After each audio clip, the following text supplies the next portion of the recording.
Salutations à tous, c'est Boateng pour un nouveau débrief.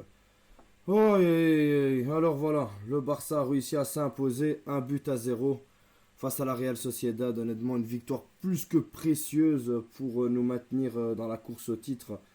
Voilà, une victoire honnêtement qui nous permet de revenir à une longueur du Real Madrid et à malheureusement 4 longueurs de Girona.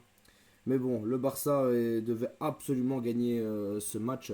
Mais voilà, ça n'a pas été de tout repos. Honnêtement, le Barça ne mérite de gagner ce match que dans les 15 dernières minutes, honnêtement. Ça a été un match vraiment honteux de la part du FC Barcelone. Il y a longtemps que je n'avais pas vu une pression si dégueulasse. Rien n'y était. Le pressing n'y était pas. La présence physique, la présence au niveau des occasions, la présence défensive, rien n'y était honnêtement. Franchement, une équipe catastrophique que Xavi nous a proposé ce soir face à la Real Sociedad. On a eu de la chance que la Real Sociedad n'a pas concrétisé une seule de ses actions parce qu'on aurait pu avoir un petit 4-0, ce n'aurait pas été un vol du tout.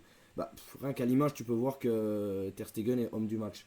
Bah, après, voilà, déjà l'un des gros problèmes, c'est la composition d'équipe. La compo, je ne l'ai pas compris du tout de la part de Xavi. Je vais d'abord la citer. Donc, on avait Marc-André Ter Stegen au goal, on avait Alejandro Balde à gauche, Martinez et Koundé en défense centrale, avec Araujo en back droit. Fermin Lopez dans le milieu de terrain avec Gundogan et Gavi, avec devant Joao Félix à gauche, Lewandowski à droite et Joao Cancelo en fournisseur de piston attaquant droit. Honnêtement, j'ai pas compris du tout ce qui s'est passé dans la tête de Xavi.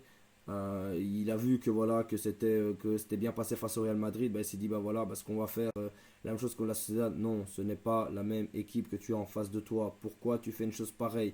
Tu te prives d'un superbe attaquant droit qui aurait pu honnêtement se faire plaisir dans un match contre la Sociedad avec une belle équipe de la Sociedad. Attention, la Sociedad est une très très bonne équipe, mais tu te prives honnêtement d'un bon attaquant droit pour mettre un gars qui est défenseur droit de base pour le mettre en attaquant droit. Tu t'étonnes que tu n'as aucune action offensive honnêtement. Je n'ai pas compris. Autant Inigo Martinez ne fait pas un mauvais match du tout, mais dans la relance il est catastrophique honnêtement. Catastrophique. J'ai pas compris pourquoi tu es pas resté sur Koundé, Araujo avec Cancelo back droit et devant, tu te fais plaisir avec du Lamine Yamal ou du Rafinha, tu switches avec du Ferran Torres, enfin bref, tu t'offres des actions, des possibilités offensives, mais tu commences pas à te mettre du Cancelo à droite. Franchement, que Xavi ne retient rien. Autant il peut avoir des petits coups de génie de temps en temps quand il veut dans des compositions d'équipe, mais là c'était du grand n'importe quoi honnêtement, mais du grand n'importe quoi. Ok, tu as dû dépanner face au Real Madrid, mais c'était n'importe quoi. C'était n'importe quoi, honnêtement. Et honnêtement, dès les 20 secondes, on a déjà compris ce qu'était le match. T'as une occasion de Barrenechea où vraiment Ter Stegen fait un super arrêt. Franchement, Ter Stegen qui fait un super match. Mis à part un moment, on comprend pourquoi il capte la balle, puis il fait une erreur où il lâche la balle. On a deux droits d'encaisser un goal ridicule ou que Koundé lui sauve la vie. Bon, après, tu as quelques bons petits arrêts de Ter Stegen, mais sinon, t'es nulle part, honnêtement. Tu es nulle part dans ton équipe. Le milieu de terrain, c'est une catastrophe. Ouvre que Gavi est là pour mettre un peu d'intensité, pour un peu contrer. Fermin Lopez, c'est un petit gamin, il essaie de faire du mieux qu'il peut. Gundogan, c'est une fois oui, une fois non. C'est vraiment pas constant. Balde, lui, quant à lui, on a eu Xavi qui se plaignait un peu de son apport offensif, disait qu'il apportait pas assez offensivement. Et je trouve qu'on a vu vraiment cette différence où il a voulu apporter assez offensivement. Après, il y a du travail. Il est encore jeune, il y a encore beaucoup de travail, mais il y a de l'amélioration. Honnêtement, Balde, j'ai pas grand chose à lui reprocher. Honnêtement, techniquement, il apporte même plus que certains attaquants. Pour Joao Félix, lui, je trouve qu'il y a eu cette petite touche au niveau offensif, mais c'était pas assez. C'était vraiment pas assez. Et Lewandowski invisible. Invisible Lewandowski, tout comme Cancelo, franchement, les gars, invisibles. Honnêtement, il n'y a pas grand chose à dire vraiment sur cette première temps parce que c'était une première temps catastrophique. On était à 7 tirs pour la Stade et 2 tirs pour le Barça avec 0 cadré. Je tiens à mentionner 0 cadré pour le Barça.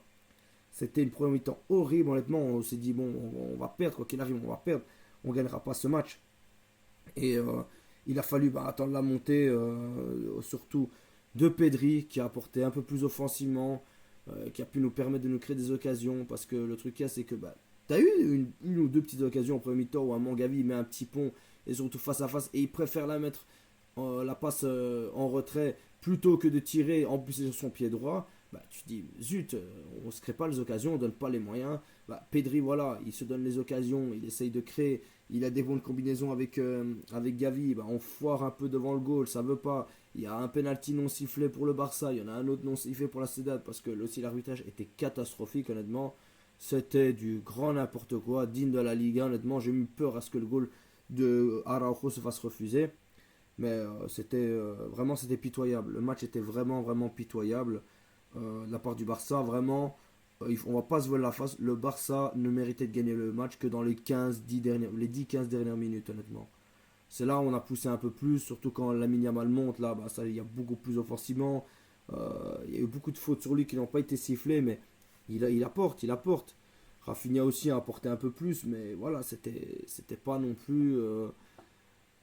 Voilà, c'était pas non plus du grand, grand, grand Barça. Après, par chance, bah, t'as Araujo qui, de nulle part, honnêtement, avec une super passe de, de Gundogan en profondeur, va te mettre une tête entre les jambes en plus du gardien, où il est pas hors jeu du tout. Franchement, ce goal, mais qui nous fait vraiment chaud au cœur, honnêtement, parce que sinon, voilà, ce match aurait été très, très compliqué. Et ça va être des points précieux, c'est des points qui te permettent de gagner un titre, honnêtement.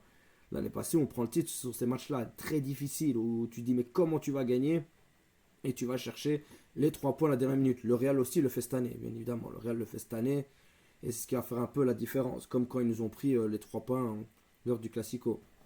Parce qu'à ce moment-là, ben, c'est 3 points qui te permettent réellement d'espérer au mieux pour le titre. Mais ça va être compliqué. Mais voilà, mais si on ne gagnait pas ce match-là, ben, on ne pouvait pas espérer grand-chose pour la course au titre.